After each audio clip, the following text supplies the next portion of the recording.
Market value 1,00,000 గజం నేను చెప్పాడు, 50 కోట్లు ఒక ఎకరం.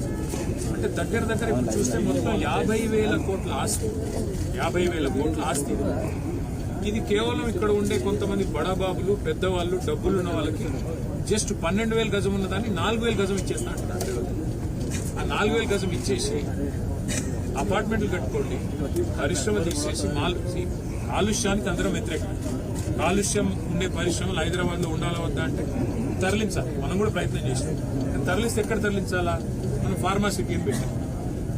ఫార్మాసిటీ అంటే ఇక్కడ పరిశ్రమను అక్కడ తీసుకెళ్లాలి. ఇప్పుడు మీరు అందరూ ఉన్నారు, మీకు పిల్లలు ఉంటారు, స్కూల్స్ ఉంటాయి, అట్లాగే మీకు కావాల్సిన ఇక్కడ చిన్న వ్యాపారాలు, అవన్నింటినీ కూడా అక్కడ ఏర్పాటు చేసి తరలిస్తే పోతుంది, లేదా పోదు. కాబట్టి తరలించాలంటే మొత్తం వ్యవస్థ ఏర్పాటు చేయాలి.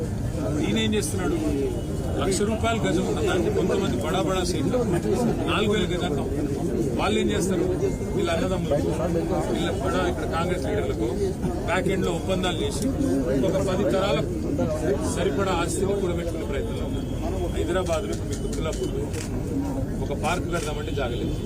అన్న చెప్తున్నాడు ఇందిరమ్మ ఇండ్లు ఇవ్వచ్చు కదా, మరి మీకు ఇందిరమ్మ ఇండ్లు కడతా అన్నాడు. మరి ఇందిరమ్మ ఇండ్లు ఇందులో సగం తీసుకొని కట్టు ఎవడతానండి? ఇందిరమ్మ ఇండ్లకు జాగలేదు. రోడ్ వైడనింగ్ చేద్దామంటే జాగలేదు, పార్కింగ్ కి జాగలేదు, ఆఖరికి చచ్చిపోతే బొందలగడ్డకు జాగలేదు.